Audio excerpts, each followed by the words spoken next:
I'm thrilled to be here, and I'm thrilled we have such a great turnout. And I love that we're all talking about women in leadership.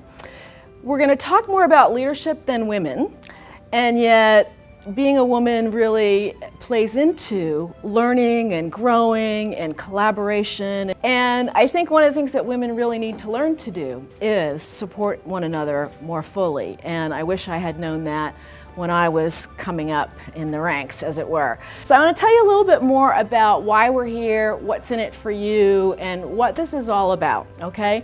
And the purpose really is to help you understand your primary leadership dimension. Understand your primary leadership style and what the heck that means. So what that means is you have particular psychological drivers and motivations as a virtue of who you are, whether you're male or female, doesn't matter. But also being human, while we have strengths, we also have what? Blind spots or weaknesses, or as I like to say, and we say in the trade, areas for growth and development, right? So we're going to identify some of those leadership areas where you might learn some lessons in advance rather than through just trial and error. And the book will give you a lot more detail about how to do that too. But I'll share with you the model to help you understand how to stretch out of your comfort zone a little bit, okay?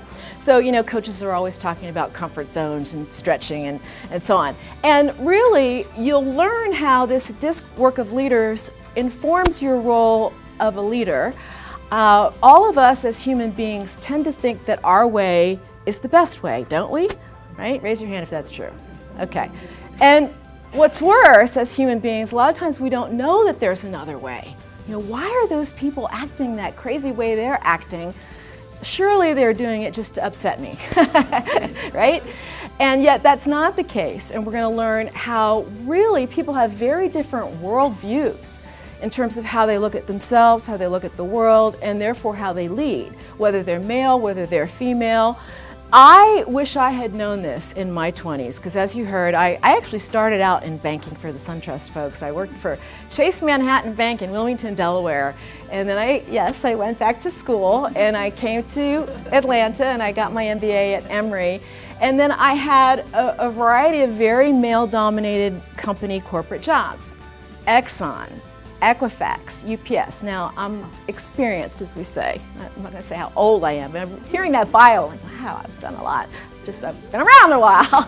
But at any rate, I didn't really know how to lead. No one gave me formal leadership training or mentoring. Sometimes men will do that with men, but it's not as common, I think, with women. And by the way, there weren't that many women in those companies at that time.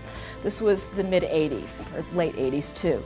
And so what most people do, and my clients tell me that they do, is they just kind of look around and they have a good boss and maybe they imitate what that good boss does.